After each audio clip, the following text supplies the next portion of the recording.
Bonjour chers téléspectateurs de TV Liberté, bienvenue dans Politique et Économie. Et bonjour Natacha, vous allez nous présenter les dessous de l'économie. Merci Olivier. En bref, voici l'essentiel de ce qu'il fallait retenir cette semaine de l'actualité économique, le sommaire en images.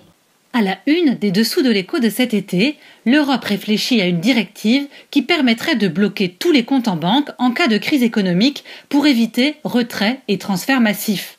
100 jours après son arrivée au pouvoir, les mensonges d'Emmanuel Macron apparaissent au grand jour. La CSG sera augmentée dès le 1er janvier, mais les charges sociales, elles, baisseront peut-être seulement dans le courant de l'année.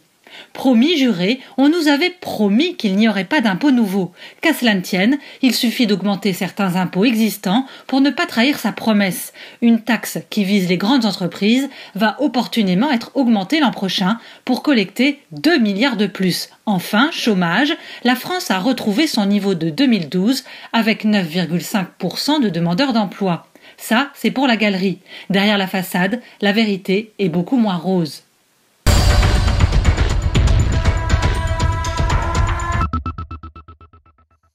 En cas de crise économique, on pouvait déjà ponctionner vos comptes pour sauver les banques. Désormais, on pourra aussi bientôt les bloquer.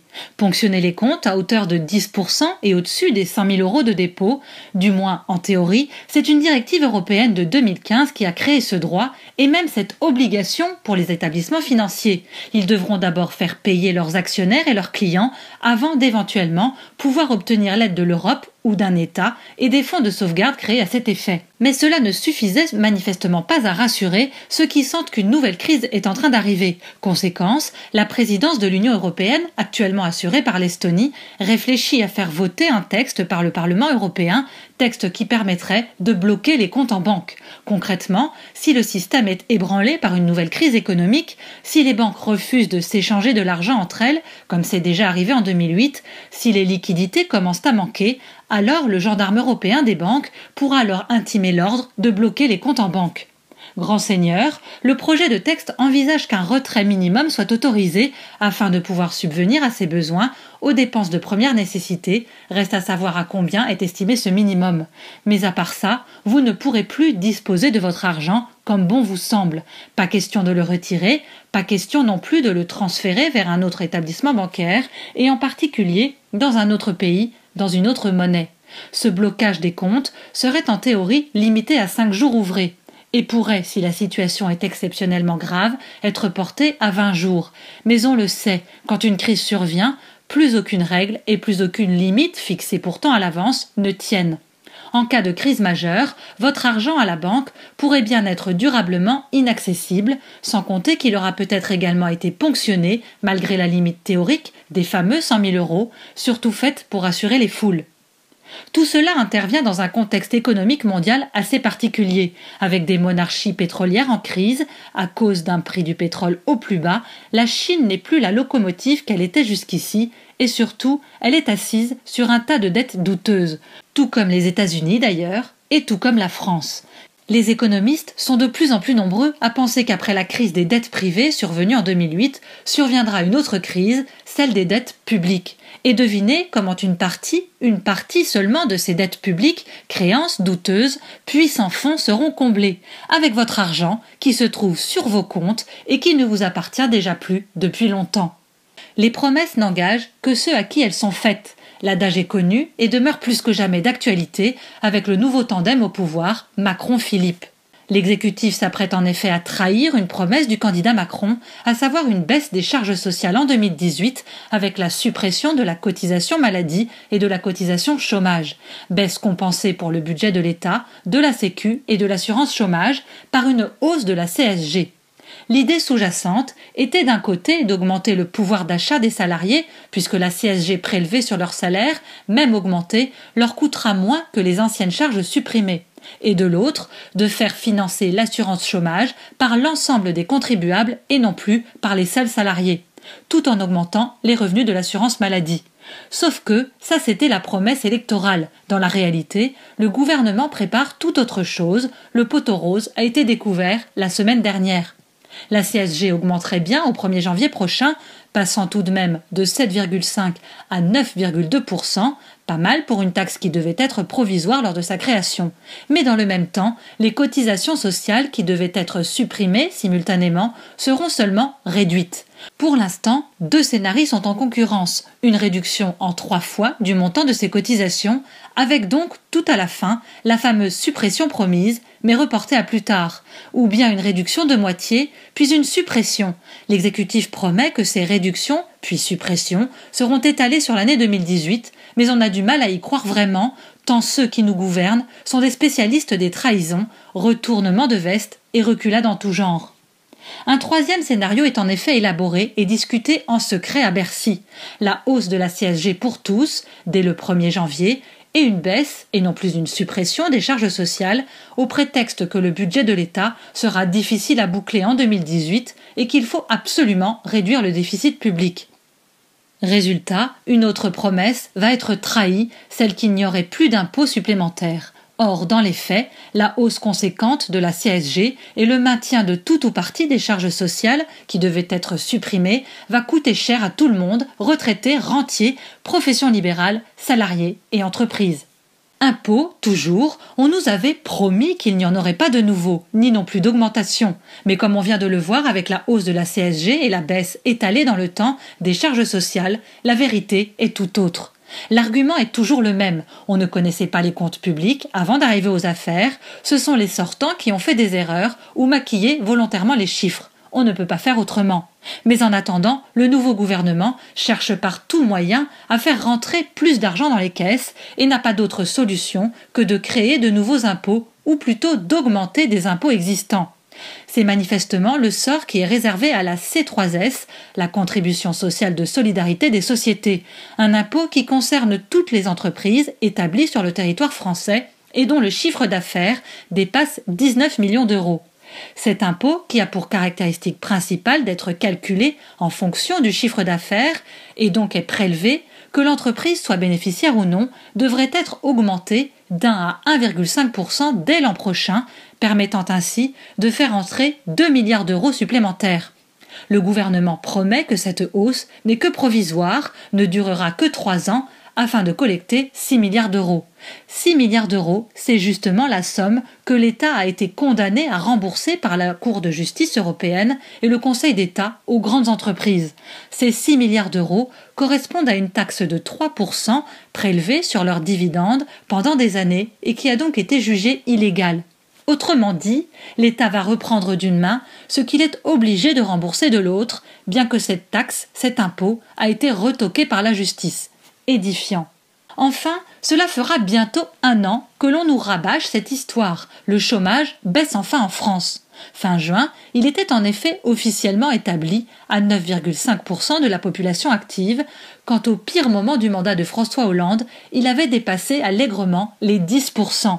Seulement voilà, 9,5%, il n'y a pas de quoi fanfaronner. D'après la Banque mondiale, une institution au-dessus de tout soupçon, le chômage réel en France est de 18%.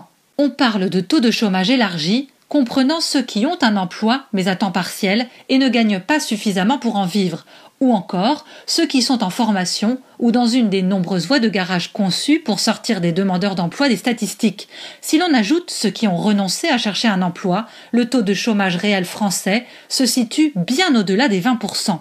Comparé à d'autres pays européens, la performance française n'est pas brillante. La Grande-Bretagne, dont on moque le manque de clairvoyance en ayant choisi de quitter l'Union, a atteint fin juin son plus bas niveau de chômage depuis près de 40 ans. Le taux de chômage officiel est de 4,4%, son taux de chômage élargi est lui de 10%, soit 2 fois moins que la France. Même chose en Allemagne, où le plein emploi est également la mise. On conspue les travailleurs pauvres d'outre-Rhin, mais c'est oublier que chez nous en France, les mêmes pauvres sont eux totalement sans emploi, ne vivant que des allocations et aides diverses du très généreux système social français.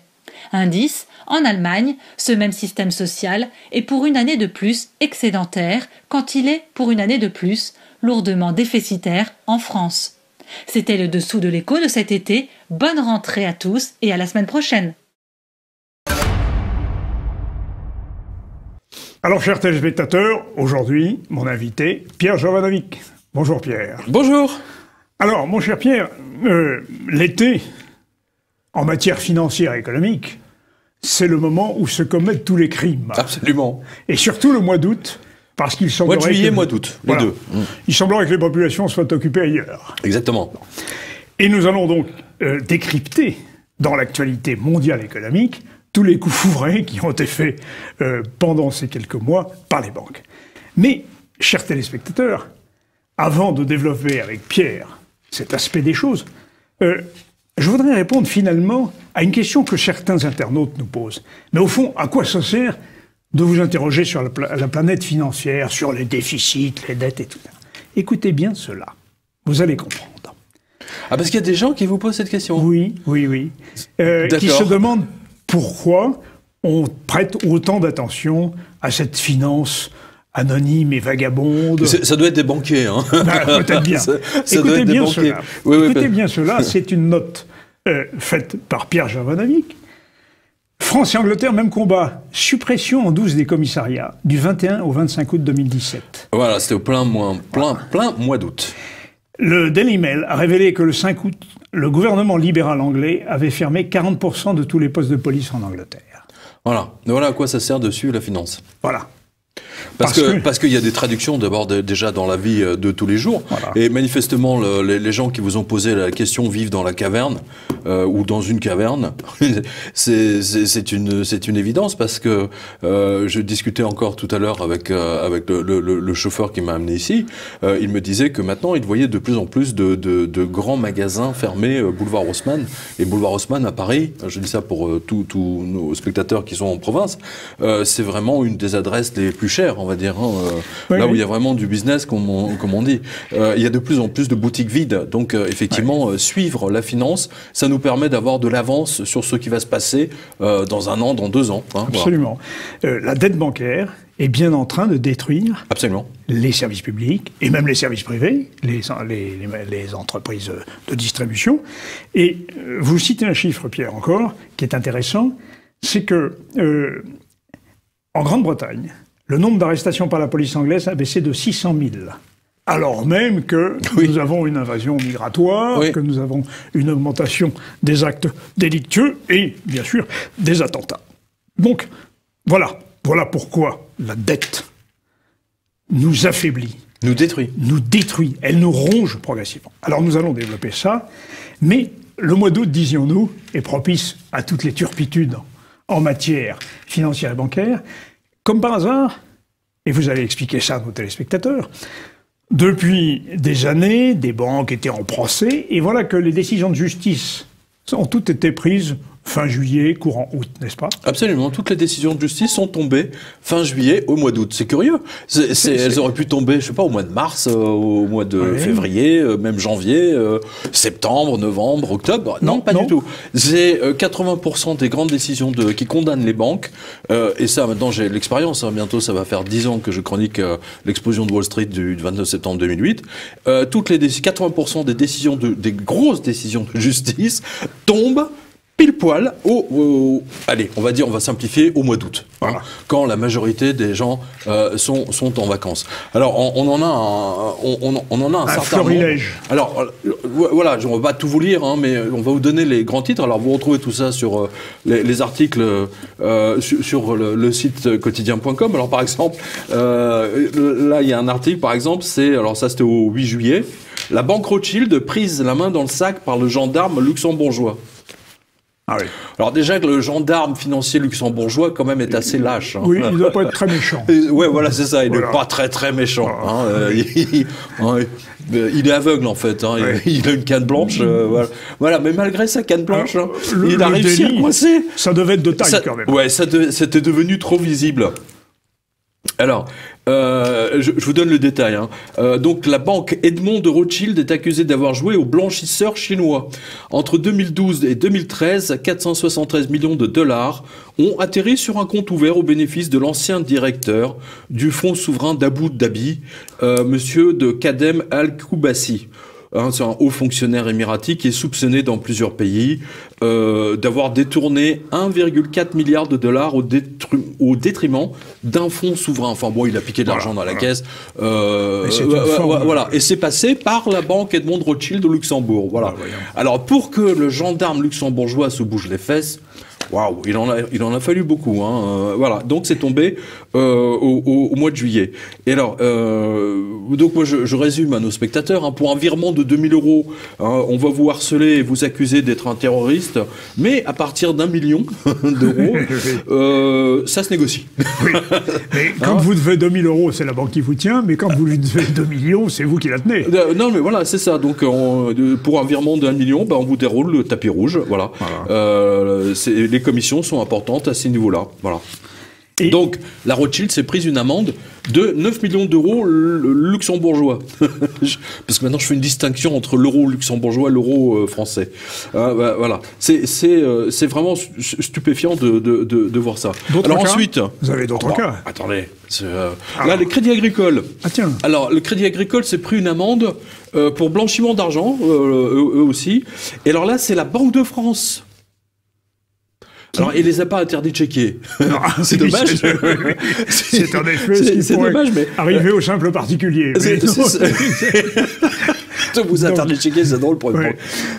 Donc, elle a infligé une petite amende de 2 millions d'euros au Crédit Agricole Caisse Régionale Atlantique Vendée. Mais qu'est-ce qu'ils avaient donc fait? Pour avoir blanchi des fonds. La même banque qui vous prend la tête parce que vous leur demandez un virement de 2000 €, 10 000 € pour acheter une voiture, hein, ou donner à vos enfants. Alors, donc là, c'est nos confrères de Bank News. Alors, ils disent, alors ils font un récap. Hein. Alors, 10 millions d'euros d'amende pour BNP Paribas en juin dernier, un demi-million d'euros pour la Banque Populaire Côte d'Azur en janvier 2013, ou 5 millions d'euros à l'encontre de General Levy en juillet 2015, l'ACPR enchaîne les procédures et à l'encontre des établissements financiers qui ne mettent pas correctement en place le dispositif de lutte contre le blanchiment des capitaux. Voilà. Alors, vous avez le jugement sur le site. Hein. Vous pouvez télécharger le PDF parce que ça vaut le coup de le lire. C'est très, très intéressant. Hein, voilà. Alors ensuite, on a... Alors, ça, je le donne parce que c'est intéressant. C'est l'Italie, c'est nos collègues, pas nos collègues, pardon, le gouvernement italien qui attaque la banque américaine Morgan Stanley. Hein, et c'est la Cour des comptes italienne qui fait un procès à la banque américaine, l'accusant de lui avoir fait perdre 3 milliards d'euros avec les fameux crédits dérivés, hein, les fameux crédits des faux swaps, etc. Voilà. Mais au moins, le gouvernement italien a les bips, hein, pour attaquer la banque, ce qui n'est pas en France. Je n'ai pas vu que le gouvernement français... surtout maintenant, avec un banquier à la tête du pays... Ce serait difficile. Voilà. Ce serait difficile. Donc ils ont perdu 3 milliards. Hein, ça me rappelle les 5 ou 6 milliards que Goldman Sachs a égarés. Hein, c'était les 6 milliards de Kadhafi. Oui, égarés. On ne sait pas où ils sont passés, hein, dans le désert, quelque part. Une tempête de sable les a emportés. Qui sait. Voilà. Mais c'est pas en France que vous verrez que le gouvernement fasse un procès aux banques américaines. Alors ensuite, Société Générale. Alors ça, on revient en France. Quelle tristesse de voir que l'AMF et la Banque de France ont attendu le 13 juillet 2017. L'autorité des marchés financiers. Non, mais vraiment. AMF. Notez bien la date. 13 juillet 2017. Donc, c'est quoi? C'est la veille du 14. Voilà, tout le monde part en week-end, machin, tout le monde fait le pont. Et voilà, c'est le moment que l'AMF a choisi pour annoncer qu'ils ont condamné la Société Générale à payer la modique somme de 450 000 €, c'est pas grand-chose, hein, pour manipulation d'informations privilégiées. D'accord. Alors, traduction, ça veut dire délit d'initié. Oui, bien sûr. Voilà, délit d'initié, rien que ça, rien que ça. Donc la Société Générale a accepté de verser à l'AMF 400 dans le cadre d'un accord de composition pour un litige, pour un acteur n'ayant pas respecté ses engagements, blablabla. Je vous passe les détails. Là aussi, vous pouvez télécharger le PDF de leur condamnation. C'est absolument remarquable parce que tout ça tombe soit le 30 juillet, soit le 14 août, soit le 13 juillet. Voilà. Alors ensuite, on a la BNP. Non, mais là, cet été, ça a été un feu d'artifice. Ah, oui, un feu d'artifice d'amendes. Et en fait, toutes ces banques ont truandé. Oui, c'est clair, net et précis. Voilà. Alors, la BNP, elle, c'est flagrant délit de bidonnage du cours des devises. Nouvelle amende. Oui. Sur le Ribor, Alors là, c'est la justice américaine qui a collé une amende à la BNP pour avoir truandé le cours des devises. Oui, c'est-à-dire toujours à son avantage, mais ça va même beaucoup plus loin. En fait, ils ont avec des traders, ils ont donné des fausses informations pour que ça fonctionne à leur avantage. Alors, bénéfice, évidemment. Oui. Et là, il y aura bien entendu un lampiste, c'est un trader, il s'appelle Jason Katz, comme un chat. Voilà. Donc ils ont attrapé le chat par la queue, là, c'est le cas de le dire. Tout le monde ne peut pas s'appeler Kerviel. C'était dans Reuters. Oui. C'était dans Reuters. Oui. Et ça, c'est tombé 24 juillet. Non mais un festival, cet été. Mais... Alors ensuite, continuons. Alors il y a eu tout un florilège de détournement de fonds. Alors je vais pas tous les faire parce que c'est absolument énorme. Je vous montre la liste. Je ne sais pas si vous pouvez le voir ou vous pouvez le voir derrière nous. Alors Perpignan, prison ferme pour la banquière qui a volé 170 000 euros. Pas de sanction en cassation pour la banquière de Chimay qui a détourné 1 250 000 euros aux clients. Un employé de LCL à Aubervilliers a détourné pas moins de 380 000 euros. Alors, il a dit que sa cliente était raciste. C'est la bonne excuse. Ah oui, je vois. Voilà. Caisse d'épargne de Toulon, soupçonnée d'avoir détourné 80 000 euros. QESM, la banquière a volé 63 000 euros à sa cliente de 80 ans. Moselle, la banquière dépouillait ses clients pour jouer de l'argent au casino. Lille, une banquière condamnée pour avoir détourné 150 000 euros. Saint-Berthevin, Orléans, Périgueux, Corbeil. La liste est longue. Non, mais il y en a une cinquantaine quasiment. Et c'est incroyable. Tout ça est tombé juillet, je vous résume, juillet, août. Ça veut dire qu'il n'y a plus... Qu'est-ce que ça veut dire ça en termes bancaires? Qu'il n'y a plus de surveillance. Voilà. Il n'y a plus de surveillance des agences. C'est le grand n'importe quoi. C'est le grand n'importe quoi. Ils font n'importe quoi. Simplement, je voudrais signaler que la liste que vous venez de nous donner, mon cher Pierre, renvoie à des petits trafics de besogneux personnels. Mais c'est un excès de zèle, c'est ce que j'ai dit, c'est un excès de zèle. Qui a donné le mauvais exemple? Bien sûr, c'est la direction générale. Et ben voilà. Voilà. Et eux, il faut continuer à faire des travaux pratiques chez eux. Et ben voilà. Alors, tiens, je vous donne ça. La conseillère clientèle d'une banque de Saint-Raphaël a détourné 500 000 euros en quelques mois en se rédigeant des chèques de banque. Elle était en état de récidive. Non mais je ne sais pas si vous imaginez. Elle était en état de récidive. C'est-à-dire qu'elle avait déjà fait ça dans une autre banque. Elle n'a pas été licenciée? Mais c'est incroyable. Attends, les banques embauchent maintenant des taulards. C'est quand même extraordinaire. Bon, en même temps, c'est des escrocs et des criminels, donc ça me paraît normal. Mais c'était dans Nice Matin du 29 juillet 2017. 29 juillet. Au moment du fameux chassé-croisé. Donc il n'y a personne qui va acheter le journal. Si. Et alors, merci à nos collègues de Nice Matin. Nice Matin, c'est gentil. Vous êtes gentil, mais vous auriez pu donner la marque de la banque, parce que ça m'a... interpellé. Ça m'a énervé. Ça m'a énervé. Et vous l'avez su? Non, parce que j'ai pas eu le temps. Moi aussi, j'étais voilà. Mais on aurait pu quand même s'attendre de la part d'un journal comme Nice Matin... ce qui nous informa sur la banque. Tout le reste de la presse locale donne la marque des banques incriminées. C'est Banque Populaire, Caisse d'Épargne, La Poste... Tiens, la guichetière de la Poste avait détourné 152 000 euros des comptes. Crédit Agricole de Monceau, soupçonné de détournement. Banque Postale à Saint-Étienne. Un ex-gérant de fortune jugé à Genève pour détournement. Même les banquiers suisses s'y mettent. Eux qui étaient vraiment l'exemple de l'honnêteté bancaire. Et voilà, c'est fini. Un monde s'est écroulé. Un nouveau s'ouvre devant nous d'escroquerie bancaire généralisée. Voilà, c'est ça qu'on voit maintenant. Oui. C'est 10 ans après l'explosion de Wall Street. Là, on voit que tout le monde tire Quelle leçon pouvons-nous tirer de cela? Cette espèce de folie bancaire au sommet, mauvais exemple, nous l'avons dit, et les employés font des travaux pratiques. Mais pour le commun des mortels, c'est-à-dire vous et moi, qu'est-ce que ça signifie? Ça signifie, me semble-t-il, qu'il n'y a plus de normes, plus de règles, plus de, de réalité. Nous sommes dans un monde virtuel où on peut faire un peu n'importe quoi. Et ça, c'est le résultat de la financiarisation générale de l'économie, me semble-t-il. Qu'en pensez-vous, Pierre? Ah mais je suis tout à fait d'accord. C'est-à-dire que, en fait, pour illustrer vos propos, ben, voilà, j'ai un très bon exemple parce qu'il date de hier.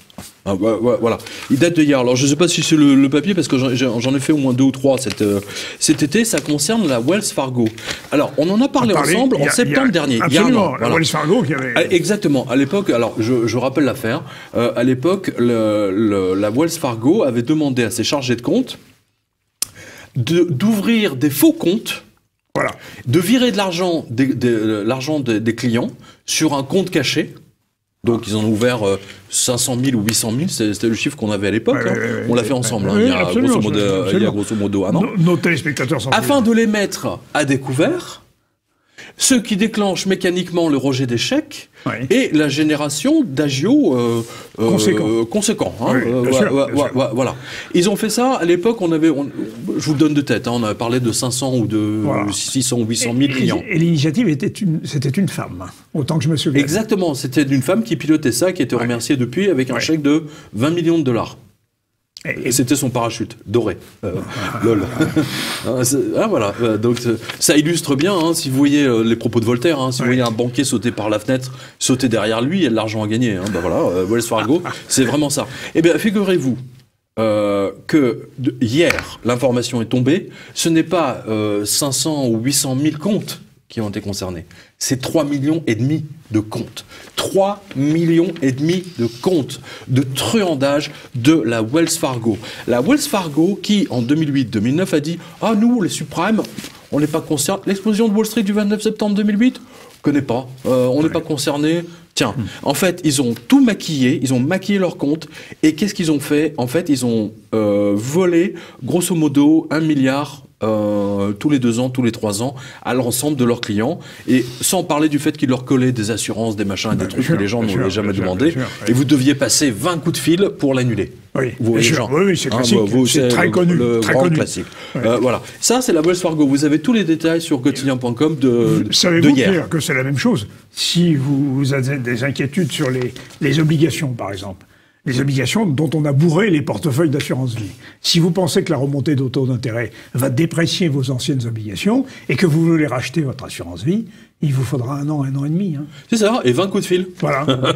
20 coups de fil, 30 lettres avec accusé de réception, autant d'aller-retour à la poste, et des téléphones surtaxés, bien entendu. Enfin bon, vous connaissez, vraiment, ils ont imposé un parcours du combattant pour empêcher les gens de retirer leur argent. Parce qu'en fait, ils ont maquillé leur compte, tout simplement. On a une info là-dessus, on va la retrouver tout à l'heure. Mais juste pour vous donner, parce que j'ai retrouvé elle date de ce matin. Pour nous. Donc, en fait, ils ont truandé 3,5 millions de comptes sur les 165 millions qu'ils ont, que la Wells Fargo a partout aux États-Unis et dans le reste du monde. Voilà. Donc, si on fait les comptes, s'ils ont volé grosso modo $100 à chaque compte, multiplié par 3,5 millions, cela vous donne 350 millions de dollars. Et grosso modo, ça vous fait 1 milliard tous les 3 ans. Et selon une enquête qui a commencé, en fait, ils auraient commencé à truander dès 2002. En fait, après l'explosion, après le 11 septembre, qui avait plombé la bourse, rappelez-vous. Voilà. Ils ont commencé en 2002, donc après le 11 septembre. Voilà.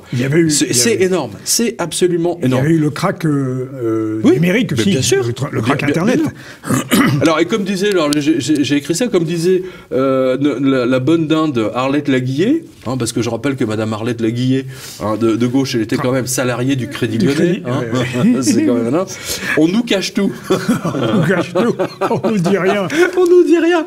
Voilà, cette information, vous ne la verrez pas dans les Échos, la Tribune, François. Enfin, pas mais François, vous l'avez sur TV Liberté. Mais vous l'avez sur TV Liberté et sur quotidien.com. Voilà.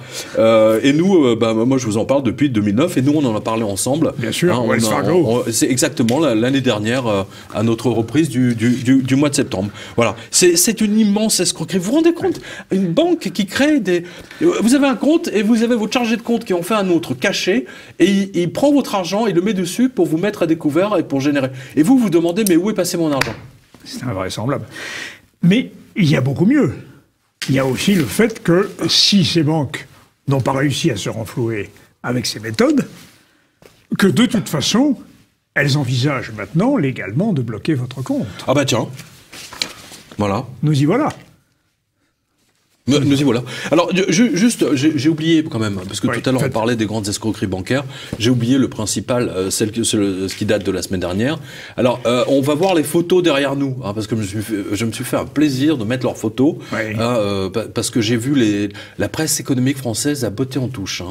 Il se pourrait peut-être... Éventuellement, il y a un soupçon. Alors, je vais vous le faire simple. Deux cadres de très haut niveau de la Société Générale risquent de finir en prison parce que, figurez-vous, parce que nous, on parle du Libor, on en a parlé ensemble maintes fois, en disant que le gouvernement français n'a jamais bougé un cil sur cette affaire. Mais figurez-vous que c'est la justice américaine qui a mis en examen Daniel Sinzingre. Je ne sais pas si je prononce bien son nom, Sinzingre, Daniel Sinzingre. À l'époque, elle était directrice financière monde de la Société Générale. S'il vous plaît. Et Muriel Bescon, CFO France, donc directrice financière France, à l'époque des faits.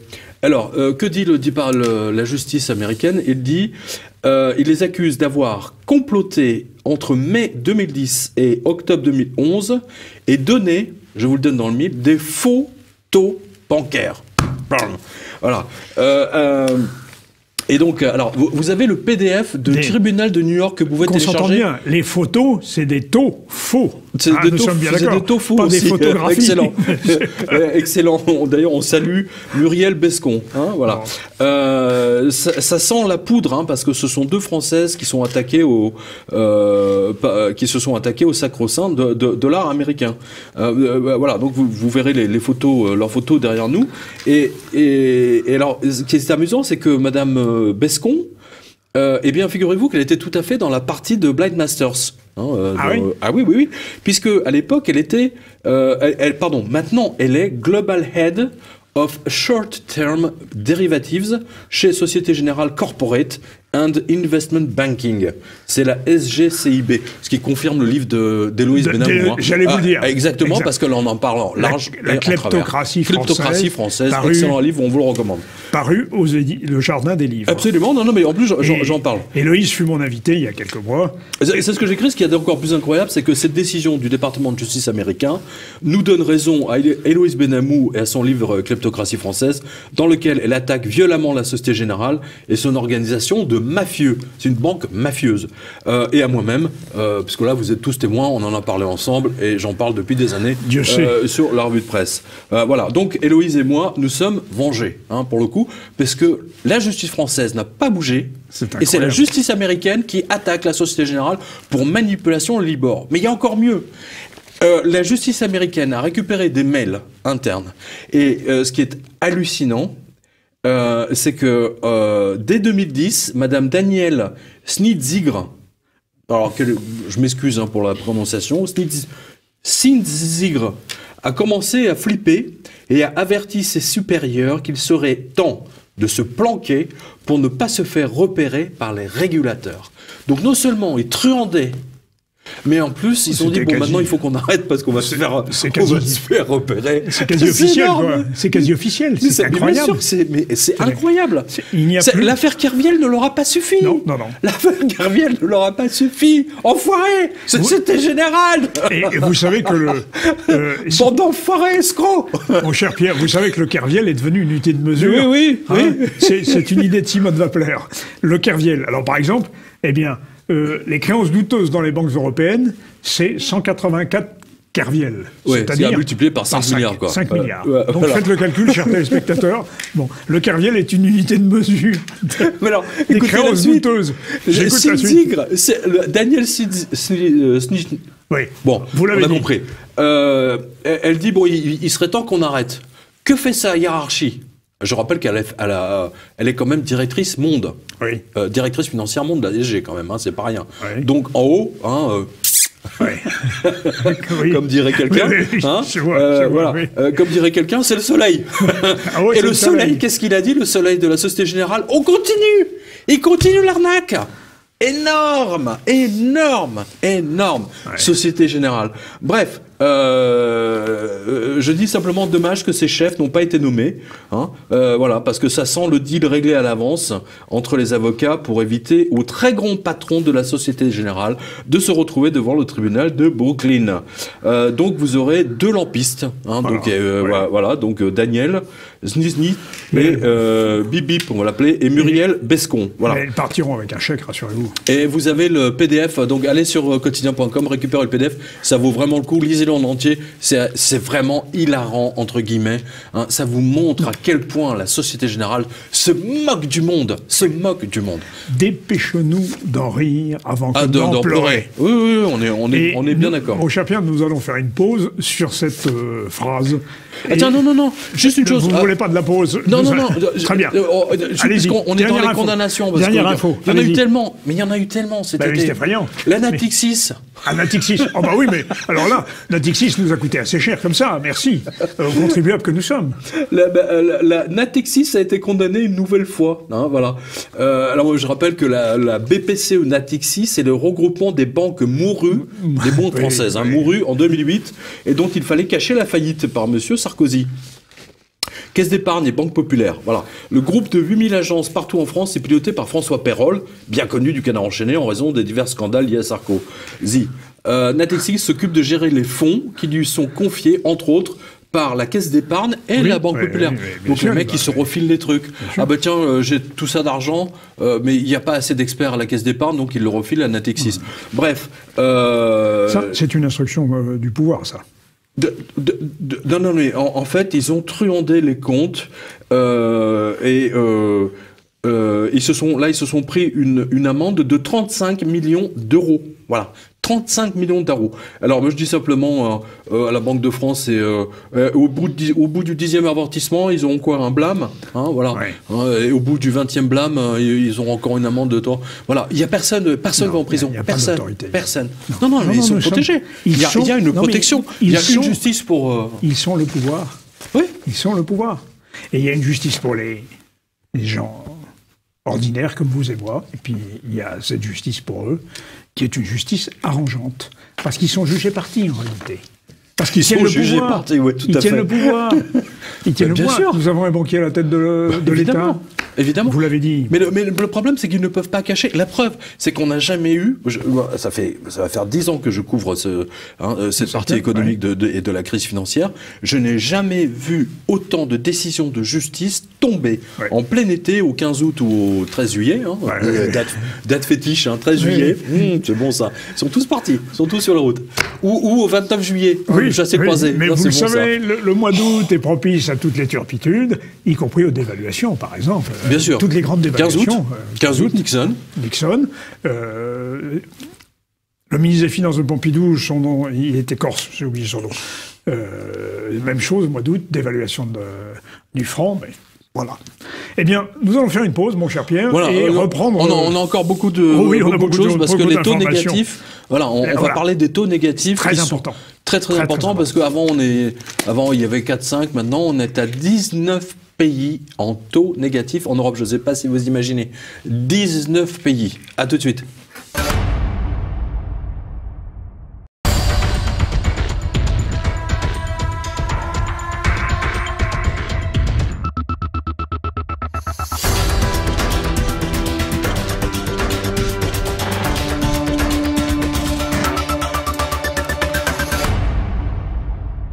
Alors, les taux négatifs. 19 pays dans les taux négatifs. 19 pays européens en taux négatifs. Alors, quelle signification pour nos téléspectateurs? Ça veut dire, ils peuvent se réjouir. Ils peuvent se dire, alors pour moi aussi, Bien sûr. Pour moi aussi. Techniquement, la banque devrait être obligée de les payer. Hein, oui. Tous ceux qui ont des emprunts qui sont dont l'emprunt est indexé sur le Libor, par exemple, ou Dieu sait quelle année. D'ailleurs, on a eu des décisions de justice juste avant les vacances, et c'est même le cas aujourd'hui en Belgique. Je ne sais plus quelle banque, je crois que c'est la Fortis, qui paye ses clients. On va y revenir. Bon. Mais là, c'est l'information de cette rentrée-là de septembre. C'est énorme. Voilà. Pendant que BFM, nos amis de BFM VC, pardonnez-moi, je les ai appelés comme ça, je sais que vous êtes collègues, entre guillemets, parce que vous êtes de télévision, ainsi que toutes les télévisions et presses d'État continuent leur propagande massive, tout l'argent créé par les citoyens européens est désormais noyé par le faux argent, la fausse monnaie, créée par la planche à billets de la BCE. Résultat des courses, les taux d'intérêt sont maintenant devenus négatifs dans quasiment toute l'Europe. Alors, ça veut dire quoi? Je vais vous donner les taux après, parce que c'est intéressant. Ça veut dire que votre banque va se transformer de plus en plus en un système répressif, et aussi que les banques centrales ne savent plus quoi faire, techniquement. Mais il y a eu tellement de centaines de milliards d'euros fabriqués par la BCE de M. Draghi, que, et vos commentaires seront le bienvenu pour le coup, que on assiste non pas à la destruction de la monnaie comme lors de la République de Weimar, mais à la destruction du capital. Voilà, exactement. Hein, c'est la destruction du capital. Exactement. Et juste une chose, la grande différence entre Weimar et ce qui se passe aujourd'hui dans toute l'Europe, c'est que Weimar, ça ne concernait que l'Allemagne. Les pays qui étaient autour n'étaient pas touchés par l'hyperinflation ou la destruction totale des richesses des Allemands. Alors que là, c'est 500 millions de citoyens quasiment qui sont concernés par la destruction de leurs économies. Alors, je donne juste quelques taux. Hein. Tiens, France, moins 0,52. Voilà. Allemagne, intéressant, moins 0,72. Suisse, moins 0,92, donc moins 1, avec les frais de dossier. Voilà. Suède, moins 0,70. Hollande, moins 0,70. Espagne, moins 36. Finlande, moins 67. 0,67, vous m'aurez corrigé. Autriche, moins 0,64. Et imaginez, la Lituanie, moins 0,08. Donc même eux, ils y arrivent. La Bulgarie, moins 0,33. Et Chypre, moins 0,08. Et l'Irlande, moins 0,58. Enfin, voilà, vous avez tous les taux là sur quotidien.com. C'est énorme, c'est absolument énorme. C'est-à-dire que l'épargne de toute une vie peut se trouver amoindrie par la volonté de M. Mario Draghi, avec ses facilités monétaires, avec ce rêve secret de renouer avec l'inflation qui permettrait d'alléger les dettes, et notamment les dettes publiques, et l'inflation qui ne vient toujours pas, les taux d'intérêt qui continuent de baisser finalement. Ils sont toujours à zéro. Et que je sache, aux États-Unis, Madame Janet Yellen ne veut pas revenir non plus. De toute façon, ce que fait Madame Yellen, Goldman Sachs. Monsieur Mario Draghi, ex-Goldman Sachs, est obligé de le faire. Hein. On le sait très bien. Les taux d'intérêt sont à zéro. Voilà. Point. Donc, plus la monnaie de singe, les centaines de milliards de monnaies de singe tous les mois, c'est la destruction totale du capital. Sur toute la planète. C'est beaucoup plus grave. Bien sûr. Beaucoup plus grave que l'inflation, l'hyperinflation allemande. Oui, parce qu'après l'hyperinflation allemande... De toute façon, à un moment donné, ça va s'accélérer, ça. Je ne pensais pas que ça va rester comme ça. Hein. Non, mais je veux dire, les industriels allemands, après l'hyperinflation, ou pendant l'hyperinflation, ils ont acheté pour rien des machines neuves. Absolument, ils se sont désengagés de leurs dettes, mais après ils ont été détruits. Oui, mais bon. Détruits par l'hyperinflation, je précise. Oui, mais malgré tout, l'appareil de production allemand, à partir de 1930, 31, 32, s'est modernisé. Ce qui explique... Oui, d'accord, non, mais Weimar, c'est 1920, mais voilà, 24. C'est ça, c'est 22. Disons, là, vous parlez de 10 ans plus tard. Non, 22. En effet, décembre 22, il faut... il faut... Les années 20, on va dire. 2000 milliards de dollars contre 2000 milliards de marques pour $1. Bon, sur le papier, bien sûr, pas physiquement, c'est impossible. Bon. Mais là, c'est une destruction du capital, c'est pas une destruction seulement de la monnaie. Vous avez raison, Pierre. Et alors, en ce sens que, aujourd'hui, il y a un artifice. On nous dit, l'économie repart. On nous le dit. Oui, ça fait 10 ans qu'ils nous disent que l'économie repart, je ne sais pas si vous avez remarqué. Mais l'économie ne peut pas, je le dis à tous nos spectateurs, le taux directeur est à 0. L'économie ne peut pas repartir, non seulement ça, mais en plus, elle doit obligatoirement reculer. Vous allez confirmer, rappelez-vous, Sarkozy nous expliquait il nous faut 3% de progression pour créer des emplois. Oui. 3% de progression du PIB. De croissance, voilà. Impossible. Aujourd'hui, nous sommes dans la destruction totale de l'emploi et ça fait 10 ans que ça continue. Ouais. Et les taux directeurs vont continuer à détruire non seulement l'emploi, mais surtout l'épargne des gens. Moi, je le dis à tous nos spectateurs qui ont de l'argent, faites attention parce que bientôt, vous ne pourrez même pas retirer votre argent. Bientôt, attendez, c'est même pire que ça. On va y venir. Vous ne pourrez même pas, si vous entendez que votre banque a des difficultés, eh bien, figurez-vous que la Banque Centrale Européenne, on va y venir, veut faire passer un texte pour vous interdire d'aller, même de vous approcher du trottoir où se trouve votre agence. Voilà. Hein. Non, mais je ne sais pas vous imaginer le fascisme dans lequel ils veulent nous mettre. C'est monstrueux. Vous ne pourrez plus accéder au DAB, vous ne pourrez plus accéder au cash, vous ne pourrez plus aller voir votre banquier. Autrement dit, c'est l'interdiction du bank run, de la ruée sur les banques. C'est tout à fait ça. Alors, mais il y a quand même des choses extraordinaires que vous remarquez, mon cher Pierre, au passage, sur le fait que notre pays est à la dérive. Toujours les conséquences de la crise financière. Figurez-vous que l'URSSAF, institution devant laquelle on s'incline, qui va d'ailleurs récupérer... Tous les chefs d'entreprise, des gars, l'URSSAF, au secours. Ils aiment. Qui va d'ailleurs récupérer le RSI. Oui, bien sûr, oui. Eh bien, l'URSSAF paye ses employés au noir. Ah oui, non mais là, c'est la fin de la France. Hein. C'est le début, c'est les premiers signes pour moi. Corruption totale. Du 31 juillet au 5 août 2017, le tribunal des prud'hommes de Rennes a condamné l'URSSAF pour avoir, en effet, payé ses employés au noir. Mais c'est quand même invraisemblable. C'est énorme. Ces gens qui sont censés faire appliquer la loi, d'ailleurs, la loi en matière de prélèvements sociaux. Eux-mêmes trichent sur les prélèvements sociaux, parce que quand on paye au noir, évidemment, on ne paye pas les charges sociales. Ils ont tout fait pour ne pas payer cette dame, je ne sais plus ce que c'est déjà. Je crois que invraisemblable. C'est ça. Elle a été. Alors l'URSSAF de Bretagne a été condamnée à 150 000 € pour ne pas avoir payé à une salariée 240 heures de travail supplémentaires entre 2010 et 2013. Et l'URSSAF est le premier à vous tomber dessus à la moindre petite connerie.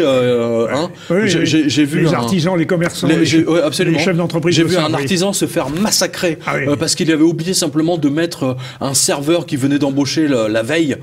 Sur ces états de l'emploi, le livre du personnel.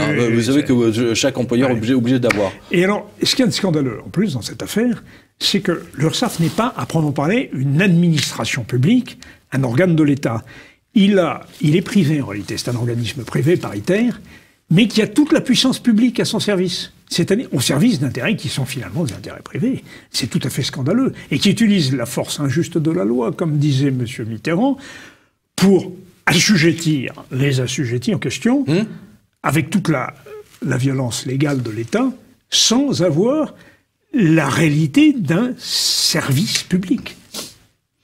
C'est un pur scandale. C'est énorme. Que l'URSSAF ne paye pas ses collaborateurs, pour moi, c'est la preuve que l'État ne peut plus payer comme avant, surtout. Mais non, c'est surtout ça. On est bien d'accord. C'est la faiblesse c'est la faillite de l'État français qui se manifeste dans ici. Le même registre, vous avez vu que l'État est en train de vouloir abandonner la gestion des radars mobiles à des sociétés privées.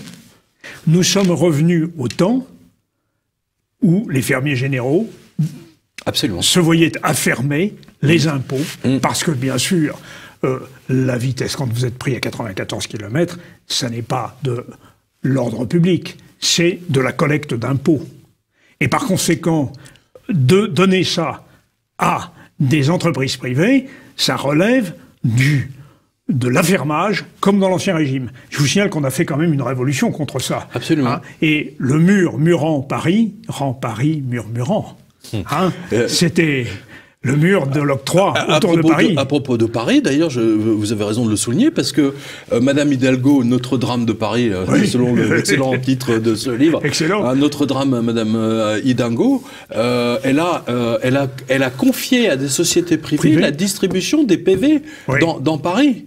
Hein, donc ça aussi, c'est un signe. Et je pense que si les députés ou je sais plus, les représentants des Parisiens mettaient le nez dans les comptes de la ville de Paris, je suis certain qu'on va découvrir des surprises absolument colossales en termes de toxiques. Oui. Parce que de ce que je vois, à mon sens, la ville de Paris est sérieusement ennuyée par ces prêts toxiques. Et pour l'instant, toutes les informations ne sont pas vraiment sorties sur cette affaire. Mais ce serait d'ailleurs le métier des députés. Mais avec la bande de bras cassés que nous avons maintenant à l'Assemblée nationale, les béotiens, vous savez, la marche des béotiens. Hein, ouais. Les députés macroniens sont d'une totale incompétence et donc ils vont surtout pas s'occuper de cette non mais en plus ils sont extrêmement violents là. J'ai vu qu'ils distribuaient des coups de boule, l'autre qui insulte les gens, enfin nique la France et j'en passe et des meilleurs. Non mais c'est extraordinaire. C'est vraiment une bande de pieds nickelés quoi. C'est je crois que les pieds nickelés étaient drôles, eux le sont même pas.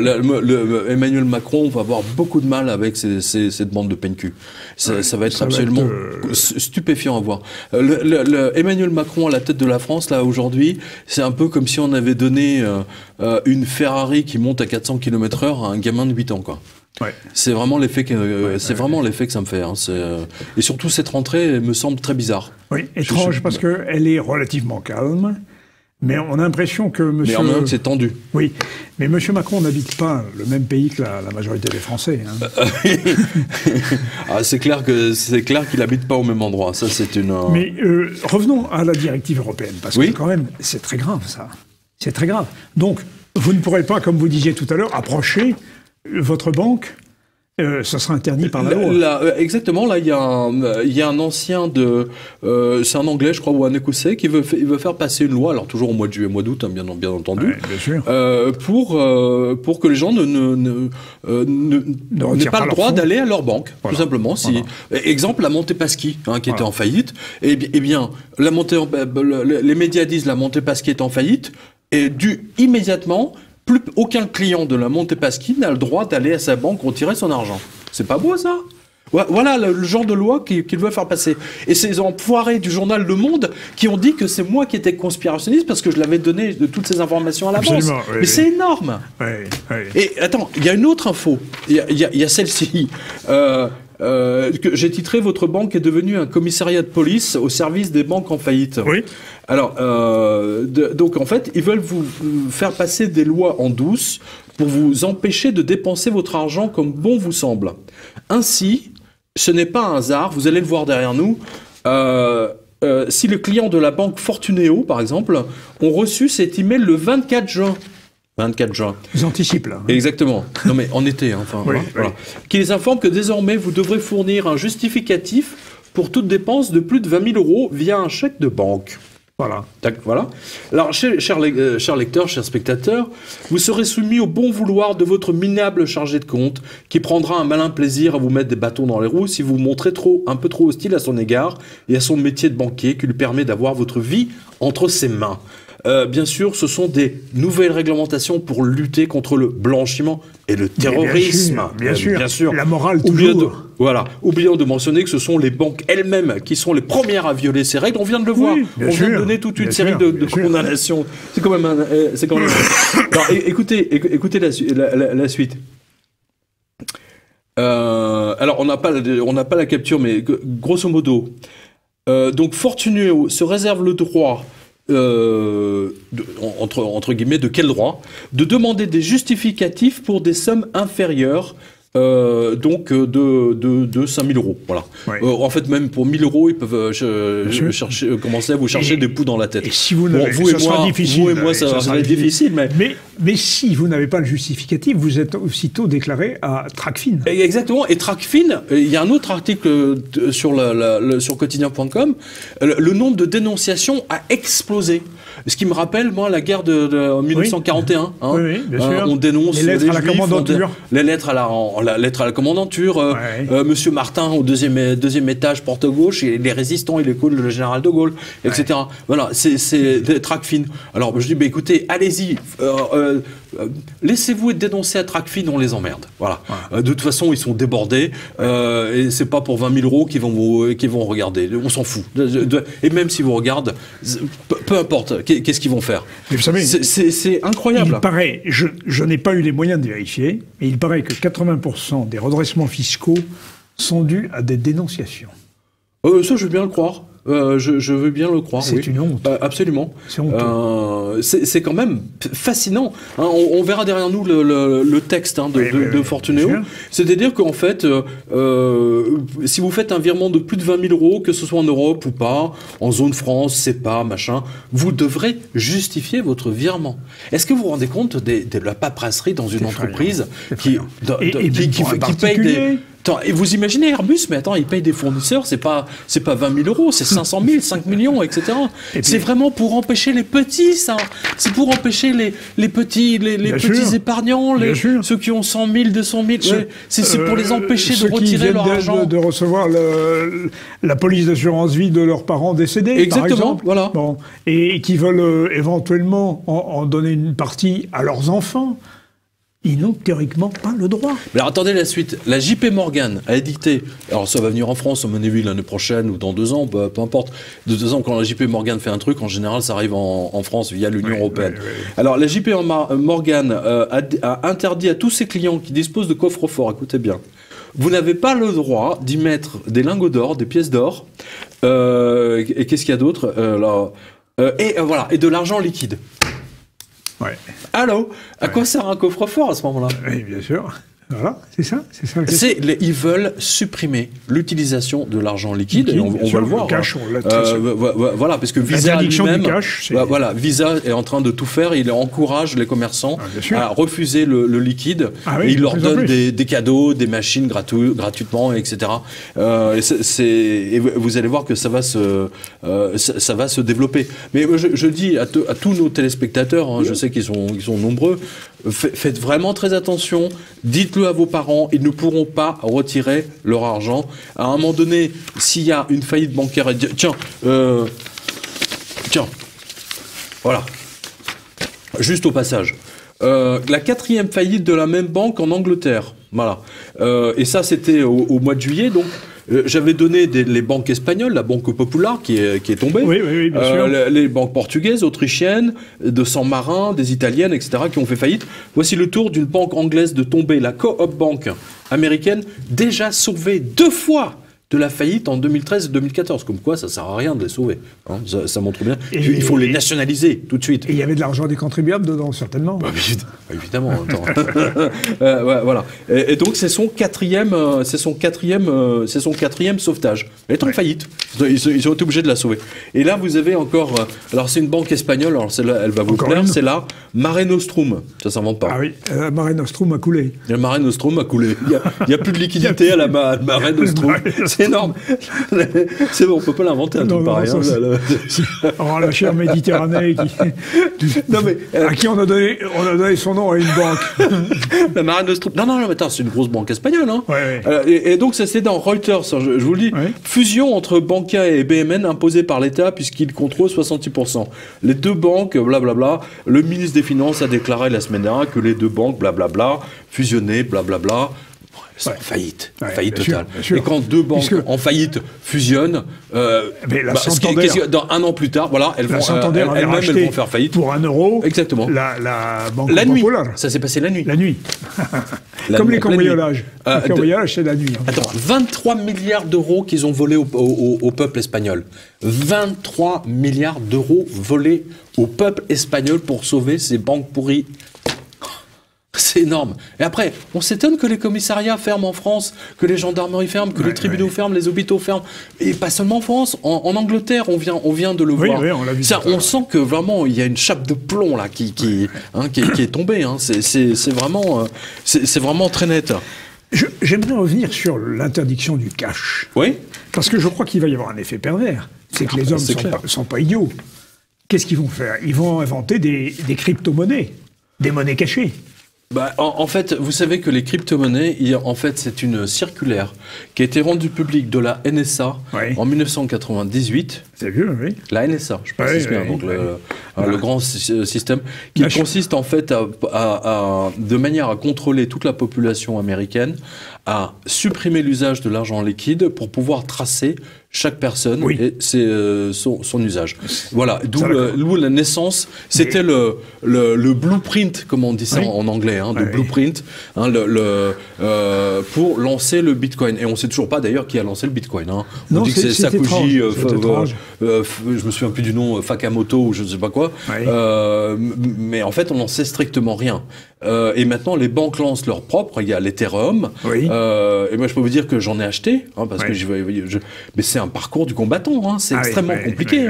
C'est vraiment très très compliqué. J'ai acheté du BTC. Pour le Bitcoin, j'ai acheté du BTC et de l'Ethereum, mais je me suis arraché le peu de cheveux qui me reste.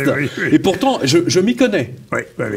Et c'est vraiment pas ça. C'est pas à la portée du premier venu cette affaire. Effet, mais vous ne pensez pas que malgré tout, l'inventivité populaire va nous inventer des crypto-monnaies, mais alors beaucoup plus simples. Non, toutes les crypto-monnaies sont... Justement, c'est pour ça que j'en ai acheté. Mais je n'avais aucune idée de la complexité de la démarche, de toutes les démarches qu'il faut faire pour en acheter. C'est-à-dire qu'en France, on nous a pas simplifié la tâche. Vous avez... et vous perdez votre clé USB, ça y est. Vous avez 500 000 euros. Vous avez 500 000 euros sur une clé USB. C'est arrivé à un garçon qui avait acheté des bitcoins. Il les avait achetés pour rien, genre 2 centimes, il y a 5-6 ans. Et entre-temps, son ordinateur était dépassé. Il a jeté son ordinateur. Et il avait oublié, entre-temps, il avait, je crois, l'équivalent de 2 millions ou de 20 millions de dollars sur son disque dur qu'il avait jeté. Voilà le problème du Bitcoin et de l'Ethereum. Mais il est clair que il pousse systématiquement vers l'usage de la crypto-monnaie pour suivre chaque personne à la trace et les dépenses à la trace. Alors, est-ce qu'on ne peut pas imaginer que dans une France des périphéries, il s'invente une vraie monnaie cachée, mais qui ne serait pas contrôlable par le numérique, par l'informatique, qui serait des unités de valeur que se créeraient localement. C'est le BTC. Oui, mais... Non, mais localement, c'est pas possible. D'abord, il y a un temps de calcul, non. Que ce soit local ou à l'autre bout de la planète, avec Internet, ça change strictement rien. Mais vraiment rien. Vous envoyez un email à Tokyo, il arrive aussi vite à Tokyo qu'avec la fibre optique. Mais qu'il ne soit pas numérique, alors, qu'il soit... Non, mais on est déjà dans un monde numérique. C'est ça. Regardez, Visa, voilà, ça c'était du 17 juillet. Visa va obliger les commerces à refuser le liquide. Le cartel des banques Visa vient de confirmer, mon livre en l'occurrence 777 que j'ai écrit maintenant il y a 10 ans, et elles veulent empêcher les restaurants américains d'accepter que les additions soient payées en liquide, en billets de banque. Et pour ça, le cartel Visa a décidé de donner gratuitement pour $10 000 de matériel de paiement de cartes ultra-modernes aux 50 premiers restaurateurs qui en feront la demande. Voilà. On voit bien que Visa a tout intérêt, mais on est déjà dans du digital. Quand on paye avec une carte Visa, c'est quoi? C'est du digital 100%. Sauf que je trouve que Visa est plus pratique que le Bitcoin. Bien sûr. Voilà. Mais si l'ensemble du cartel bancaire se met effectivement dans la crypto-monnaie, ça va être aussi pratique qu'avec avec une carte bancaire. Oui, c'est évident. Mais nous serons pistés. Tout sera pisté. Le principe de la crypto-monnaie, c'est par exemple, imaginez que c'est un briquet, et puis vous savez que tout le monde pique les briquets, un briquet ça voyage de fumeur en fumeur, eh bien le briquet enregistre l'intégralité des informations. Quelle cigarette vous avez allumée, pendant combien de temps vous l'avez fumée, quelle heure il était, quel jour on était, enfin tout, la date, le lieu, vraiment la totalité. Et vous avez la chaîne complète des propriétaires, on va dire. Et ce qu'ils ont fait avec. Successif. Et ce qu'ils ont fait avec, c'est très important. Et leur ADN peut-être qui sera laissé dessus. Bien sûr. À partir du moment où vous l'ADN, vous pouvez le coller. De toute façon, vous savez, Visa est en train d'examiner déjà d'autres. Alors, le paiement, soit avec vos empreintes digitales, soit avec l'iris, soit avec la reconnaissance faciale. Enfin, la totale, quoi. On y va directement. Et Visa et Mastercard seront les grands patrons du monde. Oui, voilà. C'est comme Google. Google, c'est un casier. Visa est beaucoup plus puissant que Google. Alors justement, c'est intéressant ça. Intéressant. Visa est beaucoup plus puissant que Google. Mais beaucoup plus discret. Bien sûr. Mais il a tout à fait intérêt. N'oubliez pas, Visa, c'est un conglomérat de banques américaines qui se trouve à San Francisco et qui est maintenant coté en bourse. Ah oui. Mais Visa est une très belle entreprise, cela dit. Moi, c'est vraiment l'aventure, si vous voulez, de payer avec une carte de crédit. Vous savez, c'est un peu la même chose que à l'époque, on disait ne vous promenez plus avec des pièces d'or dans votre poche. Prenez des billets, des billets à ordre ou des lettres de change. Oui. Et ben, c'était le même principe. Oui, le billet à l'origine. Au lieu de vous balader avec des liquides, des billets de $100, vous baladez avec votre et les premières publicités Visa et American Express des années 60, 65 sont édifiantes. C'est fascinant, cette aventure. Oui. Mais nous ne pourrons pas échapper à l'hydre bancaire. J'aime beaucoup votre l'hydre. C'est tout à fait ça. C'est l'hydre bancaire. Et aujourd'hui, l'hydre bancaire, c'est Google. Puisque l'alliance Google, banque, etc., vous êtes, je veux dire, vous n'avez plus de vie intime. Je veux dire, on sait tout de vous, où vous allez. L'alliance Google, votre téléphone mobile et votre banque. C'est pour ça que vous avez ces alliances. D'ailleurs, à ce propos, vous voyez, ma revue de presse est maintenant censurée par Vodafone. Ah oui. Ouais. Grand opérateur mobile en Angleterre. Voilà, je suis censuré. Non, mais c'est incroyable. Je suis le journaliste le plus censuré de France. C'est le seul d'ailleurs. Ce sont autant de titres d'honneur. Non, mais je veux dire, Dieudonné, par exemple, Dieudonné, Soral, etc., ils ont leur fiche Wikipédia. Bon, la mienne a été effacée, enlevée. Et partout, en anglais, en espagnol, en italien. C'est incroyable. Ah oui, la mienne n'a pas été effacée, en effet. Mais si je continue à vous recevoir, je suis il me considère le plus dangereux parce que je parle de la planche à billets et de l'activité criminelle bancaire. Alors, voilà. Pierre, nous arrivons pas très loin de la fin de cet entretien. Est-ce que vous voyez une récidive des événements de 2008 ? Oui. Alors, parce que... Mais elle est déjà là. Tout ce dont on vient de parler, en fait, ce sont des signes majeurs. Quand ils essayent de vous empêcher de retirer votre argent, c'est pour garder votre argent sur leur compte à eux. Parce que tant qu'il est sur leur compte, c'est à eux et pas à vous. Écoutez, sans abuser des chiffres, regardez. En 2008, l'endettement mondial était de 142 000 milliards de dollars. Oui. Aujourd'hui, il est de 217 000 milliards de dollars. D'accord. Donc, il a doublé. C'est clair. Les mêmes causes produisent les mêmes effets.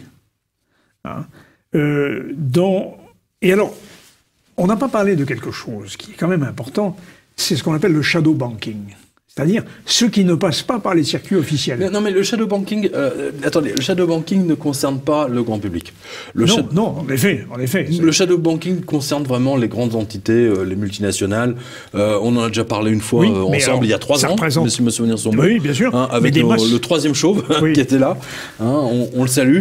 On le salue bien, on lui souhaite surtout un le shadow banking ne concerne pas. Voilà. Ce qui est important, si vous voulez, c'est je le remonte, qu'on monte derrière nous. Ça répond à votre question. Une dépêche de l'agence Reuters est tombée laconiquement sur les écrans et disait, donc ça c'était au 31 juillet, comme s'il s'agissait d'une information sans grande importance, que l'Union européenne veut qu'une loi soit votée rapidement afin d'interdire aux citoyens de se rendre à leur banque pour retirer leur argent en cas de rumeur de sa faillite. Voilà. Alors pourquoi ils ont fait ça ? C'était quoi le prétexte ? Le prétexte, c'est que la Banque Populaire qui était en faillite, donc tous les Espagnols, ils ont couru à leur banque pour retirer l'argent. C'est normal. C'est normal. Eh bien, figurez-vous que selon l'Union européenne, c'est de la faute des pauvres. C'est mort aux pauvres parce que ce sont eux les responsables. Les petits clients vont retirer leur argent, donc parce qu'ils vont retirer leur argent, c'est de leur faute, il faut voter une loi pour les empêcher d'y aller. Salaud de pauvres. Salaud de pauvres. Oui. Non mais c'est ça. Mais vous vous rendez compte, mais c'est révoltant. C'est révoltant. Mais qu'est-ce qu'il faut faire contre ça ? Alors tiens, j'ai le nom du mec. Tiens. Allez sur son LinkedIn. LinkedIn. Voilà, c'est Charlie Bannister. Alors donc, il est le président de l'association de Financial Markets in Europe. Donc, lire le cartel de Medellín bancaire. Hein. C'est le Pablo Escobar de la banque. Hein, voilà, Charlie Bannister. Hein. You, hein, bip. Non mais imaginez que les syndicats CGT, CFDT, FO Sud, CFTC, des voleurs et des escrocs, s'ils existent, ces syndicats, demandaient à Emmanuel Macron de voter une loi à l'Assemblée nationale pour empêcher les victimes de déposer plainte contre eux. C'est ça. Mais c'est ça le truc. Oui, mais c'est dingue. Mais que font ces Mais c'est l'Union européenne qui fait ça. Non, mais attends, c'est censé défendre les citoyens européens. Ils les enfoncent, ils les volent. Que font-ils? C'est révoltant. Non, mais Mais votre... Non, mais ce qui me révolte, c'est que les autres journalistes ne se révoltent pas. Oui. Les autres journalistes, la Tribune, les Échos, de lâches, c'est des lâches. Mais parce qu'ils sont payés par ces gens-là. Oh, putain. Mon cher Pierre, vous le savez. D'ailleurs, Slate... Parlez-moi de Slate. Oui. Parlez-nous Slate de Slate. est en faillite. Personne ne le lit. Hein. Personne ne lit Slate. Donc c'est pour ça qu'ils sont en faillite. Ils n'ont pas de pub. Oui. Mais il paraît qu'il y a 3 millions de gens qui vont tous les mois. J'y crois pas une seule seconde. Hein. Oui, mais Slate... bon, peu importe. Qui rachète Slate? Ben voilà. Ariane de Rothschild. Voilà. Génial. Et alors Ariane de Rothschild, elle dit il faut que je m'investisse dans l'économie réelle. Ok. Alors, si Apple Slate, c'est l'économie réelle, par rapport aux infirmières qui travaillent dans des cliniques, aux agriculteurs qui sont sur les champs, c'est un peu comme les journalistes de Point de vue Image du Monde, hein, l'actualité des rois et des reines. Ils disaient, je suis dans le monde réel. Oui, mais pour les médias. Mais les riches achètent les médias pour donner le message aux pauvres. Et c'est exactement ça. Ça pourrait être une conclusion. Toute provisoire. Non, mais c'est drôle que les Rothschild achètent Slate, c'est marrant. Ils avaient acheté Libé déjà avant. Oui, hein, bien sûr. Ça serait drôle. Moi, ce que j'aimerais, c'est que Rothschild achète TV Liberté. On serait évincé tout de suite. Ça, c'est absolument certain. Tiens, non, attendez, avant pour conclure. Je crois que nos téléspectateurs auront compris que TV Liberté n'est pas à vendre. Écoutez, j'espère que TV Liberté n'est pas à vendre. Ça ne vous dispense pas, chers téléspectateurs, d'aider TV Liberté. Absolument. Je voulais parler de... c'est notre rubrique nécro. Oui. Parce qu'il nous faut bien... Hein, on l'a déjà fait tellement souvent, la rubrique nécrologie, dans politique et économie. Oui, hedge fund, notamment. Alors, il y a un autre banquier qui a été rappelé par le Seigneur. En fait, non, le Seigneur il lui a pas téléphoné du tout. Il a mis fin à ses jours tout seul. Voilà. C'est Monsieur Miguel Blesa, l'ex-PDG de la Cara Madrid de 1996 à 2009, devenu la Bankia Pubello, la banque poubelle, il a été retrouvé suicidé d'une balle dans l'estomac, alors qu'il avait dit à son entourage qu'il allait déplacer sa voiture. Voilà. Alors, c'est quand même extraordinaire. Attends, l'histoire, c'est qu'il était au petit déjeuner. D'une balle tirée à bout portant. C'est ça, ouais. Ils étaient au petit déjeuner, là, à 9h du matin, et il dit, tiens, je vais aller chercher un truc dans ma voiture. Il se lève, et il revient plus, il s'est mis une balle dans la tête, dans l'estomac, dans sa voiture. Étrange, ouais. En général, les gens ne se suicident rarement avec une balle dans l'estomac, quoi. Oui. Hein? Ou alors, il n'a pas digéré son petit déjeuner. Mais... Pardon, Seigneur. Nous sommes paix à son âme. Oui, mais bien sûr, c'est la série des banquiers. C'est énorme. Comme celui de... C'est dingue. C'était pas un banquier. Non, mais à 9h du matin, en plus. Oui. On se suicide pas à 9h du matin. En général, tous les suicides, c'est le soir. Oui. Ou l'après-midi. Oui. Personne ne se suicide à 8h du matin. Non, il faut le dire. Il faut le dire. Non, mais... Oui, et Dieu sait si on a évoqué déjà cette antenne. Moi, j'ai comptabilisé à peu près 70 suicides provoqués de banquiers depuis que je traite la crise économique depuis février 2008. C'est absolument énorme. Alors, tiens, à propos de suicide, vous vous souvenez de mon reportage à la Montepaschi de Sienne? Oui, bien sûr. Hein, le banquier qui tombe. Je pense que vous en souvenez. Le banquier qui se suicide en tombant de la fenêtre. Et 20 minutes plus tard, il y a ça. Exactement. Et 20 minutes plus tard, il y a sa montre qui se suicide également. Hein, qui tombe saute. Après. Voilà, c'était son heure. Son heure était venue. Son heure était venue à la montre. Eh bien, figurez-vous que la banque postale française, hein. Oui, la banque pourrie postale, précisons, veut racheter toute la filiale de la Montepaschi en France. Eh bien... Ça date du... non, c'est pas le bon papier. Je sais pas où il est, mais enfin bon, je vous le donne de tête. Voilà, c'est-à-dire qu'il faut dire que mon reportage les a vraiment abîmés. Hein. C'est la Montepaschi France, ça pue quoi. Ça. Ouais. Il y a du sang qui coule sur les murs. Hein. Ouais. C'est voilà, pour ceux qui n'auraient pas vu mon reportage, allez sur quotidien.com. Ouais, en haut, vous avez les reportages in vivo. Vous allez voir toutes les photos. Et mon enquête à Sienne, c'est absolument épouvantable. Et donc c'est la Banque Postale qui veut racheter toutes les filiales de la Montepaschi en France. En France, absolument. La Montepaschi, en fait, est en faillite totale et donc ils ont besoin de pépettes et ils veulent le vendre. Et devinez qui est en train d'examiner les comptes? Non. La Banque Rothschild. Ben voilà. Il manquait plus que... La Banque Rothschild. Oui, ben voilà. Ou Goldman Sachs. Non, mais je crois que c'est la Banque Rothschild. Et tiens, à propos de Goldman Sachs, ça c'est important. Si. Parce qu'on est tous concernés là. Ah oui, je vous en prie. Dites-nous ça encore. La vente des aéroports Charles de Gaulle et Orly par Goldman Sachs. Alors, vous savez que le Premier ministre a annoncé une certaine nombre de privatisation. Alors, je pense que ce qu'ils vont privatiser tout de suite, c'est comme en Grèce. Hein, parce qu'en Grèce, c'est ce qu'ils avaient fait. La première chose, le loto. Enfin, tous les jeux de hasard. Loto, grattage, machin, etc. Voilà. C'est la première chose qu'ils ont vendue aux Américains. Ou aux Allemands. Eh bien, donc Macron avait facilité déjà les privatisations des aéroports de province. Et voici que l'information est tombée en douce. Et c'était fin juillet. Comme d'habitude. Voilà. Édouard Philippe envisage des pistes d'atterrissage. Oui, Elle était facile, enfin, mais de privatisation supplémentaire, il n'est pas exclu que les 2 aéroports de Paris soient vendus. Voilà.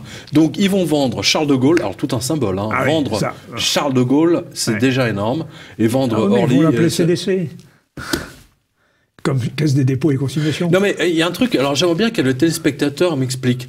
J'ai pris un vol à Roissy 3. Oui. Au terminal 3, c'est ça. Et j'étais très surpris de voir que la sécurité était organisée par des Israéliens, alors en tenue religieuse, etc., avec les trucs là qui pendouillent et tout. Et à un moment donné, j'avais besoin d'un renseignement, et donc je demande l'info qui me répond dans un français tout à fait approximatif, et il commence à me tutoyer. Donc bon, je dis, écoutez, d'abord on va commencer par vous, c'est quand même plus sympathique dès le départ. Et il me dit, je m'excuse, mon français n'est pas bon, moi venir de Tel Aviv. Ouais. Et après, j'ai vérifié, effectivement, ils avaient tous les trucs religieux israéliens. Oui. Mais moi, je ne comprends pas. On n'a pas assez de gens de sécurité en France pour assurer la sécurité des aéroports français. Pourquoi est-ce qu'on les donne aux Israéliens? C'est curieux, parce que je connais très bien l'aéroport Ben Gurion de Tel Aviv. Les services de sécurité n'ont pas cette tenue-là. D'autre part, il faut le dire, c'est un aéroport magnifique. Et très sûr, extrêmement sûr, évidemment. Non mais, j'ai bien compris que la raison pour laquelle ils ont confié ça à une société israélienne... Oui, d'accord, mais enfin, on a quand même des professionnels en France en termes de sécurité. En effet, non, mais je vois pas pourquoi on doit confier ça à des sociétés israéliennes. C'est étrange. Mais bon, en plus, c'est la sécurité des aéroports. C'est notre sécurité, c'est la sécurité. Je veux dire, du temps de Gaulle, on appelait ça la sûreté nationale. Alors manifestement, c'est plus la sûreté nationale, c'est la sûreté israélienne maintenant. C'est très curieux. Non, mais j'ai été très choqué par ça. Alors, je suis sûr qu'ils font très bien leur boulot. La question n'est pas là. Mais de là à confier la sécurité de nos aéroports à des boîtes étrangères, c'est étrange. Je trouve ça révoltant quand même, quelque part. Mais maintenant qu'ils veulent vendre Orly, ils vont tout vendre, donc bon, effectivement, de toute façon, à partir du moment où ils vont vendre ça aux Américains, donc ça sera fait par les Américains ou les Allemands. Ils vendront pas la SNCF. Ils vendront pas la SNCF. Vous savez pourquoi? Parce que personne n'achètera 54 milliards de dettes. C'est clair. C'est clair, ouais. Oui. C'est clair. Tiens, à propos de comment dire, de faillite, la raison pour laquelle Macron va vraiment avoir beaucoup de difficultés, c'est que notre lecteur, Monsieur Arfeuil, donc il nous fait le hit parade des pays les plus en faillite, suivant les Eurostat. Oui, Eurostat. Voilà. Et alors donc il nous a donné la liste des 7 pays Donc voilà. Les plus endettés, les plus menacés. Voilà, moi je résume toujours, ça veut dire que vous gagnez 5 000 euros par mois, et vous remboursez 5 000 euros par mois, donc vous n'avez plus rien pour vivre, ni pour habiter, rien, nada, vous ne pouvez pas payer de loyer, etc. Voilà, c'est l'idée. Voilà. Donc il dit médaille d'or, c'est la Grèce. Oui. Donc ils sont endettés à 176% du PIB. Ça veut dire que si vous gagnez, je sais pas moi, 4 000 euros, ça veut dire que vous devez rembourser tous les mois 8 000 euros. Voilà, le résumé.